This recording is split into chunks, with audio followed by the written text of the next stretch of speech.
vaig a casa, lògicament tenia que passar algun dia. L'equip potser que ha posat més complicacions a Llagostera fins ara. La veritat és que ha trencat la ratxa, però hem tret un empat d'un dels equips més forts de la categoria. Només heu de veure la gent que ha jugat i la gent que s'ha quedat a la grada del Nàstic, no? Jugadors com Benyat, Xavi Molina, vull dir, tenen un molt bon equip i la veritat és que avui al partit hem tingut moltes complicacions per poder realitzar el nostre joc.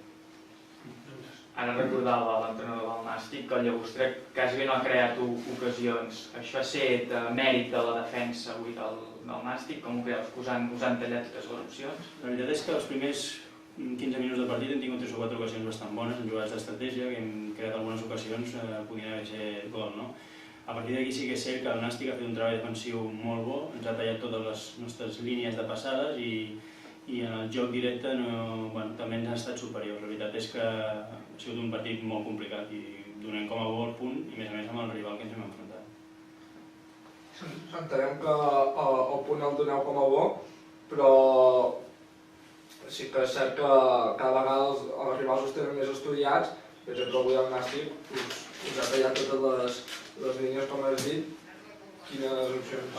Els equips ens tenen estudiat com nosaltres tenim estudiats a l'equip contrari, perquè clar, el Nàstic també tampoc ha marcat a Llagostera, no? Llavors, tots els equips hi ha un treball a darrere per buscar les solucions i les mancances dels equips adversaris. Llavors sí, és cert, avui el Nàstic ha fet un molt bon partit. Estava parlant amb els meus companys del cos tècnic i el nostre scouting, que els he anat a veure com 8 o 9 partits, és el millor partit que ha fet el Nàstic, no? Llavors, també és mèrit d'ells, no? Però també ha fet el millor partit, no ha pogut guanyar al camp de Llagostera perquè Llagostera també ha fet un partit molt seriós. Salva Chamorro s'ha lesionat, tenim l'abast exactament? No, de moment encara ahir es va fer unes petites molèsties, sembla que és a la part de l'abductor, no sabem si és el tendó, està en exploració, però sembla que estarà per un període de 3 setmanes, no podem comptar amb els seus serveis. Evidentment, un hàndicap més, no? Perquè comença a haver jugadors...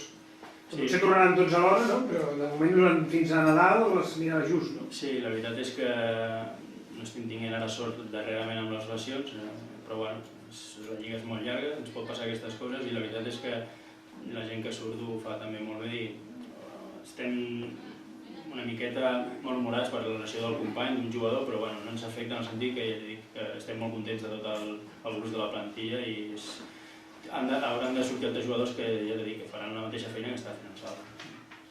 A més, el lideratge que tenim és una cosa potser anecdòtica, però... És anecdòtica, però dona moral i dona als jugadors la capacitat de saber que estem allà dalt, que si fem les coses bé ens hi costarà als equips guanyar-nos i és el que s'ha vist avui, torno a dir. Vull felicitar el Nàstic perquè ha fet un partit seriós, molt seriós, defensivament ha estat molt i molt bé i ofensivament ha creat algunes ocasions. Cap pregunta més? Doncs aquí ho deixem. Gràcies.